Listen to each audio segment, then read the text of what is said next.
Friends అందరికి నమస్తే. చుక్కుడు గింజలు కాల్చాను. కాల్చే విధానం చెప్తా చూడండి. చుక్కుడు కాయలనైతే వీలుకొని కొంచెం ముదిరిన కాయలు వీలుకొని ఇట్లా గింజలు తీసి ఇట్లా గుచ్చుకోవాల పుల్లకి.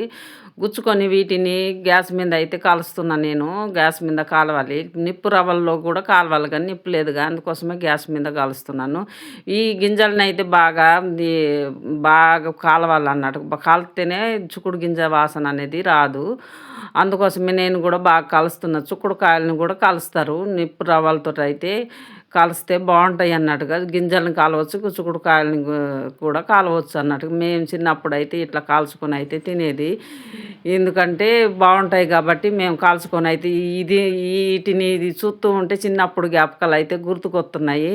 ఈ గింజల్ని ఇంగ కాల్చినాను గదా! తిని చూద్దాం ఎట్లున్నాయని తింటున్నా అన్నట్టుగా బావున్నాయి. ఎందుకంటే టేస్ట్ ఉంటాయి అన్నట్టుగా. కూర కన్నా కూడా ఇయి కాల్చుకొని తింటే చాలా బాగుంటాయి. నేనైతే ఇలా కాల్చుకొని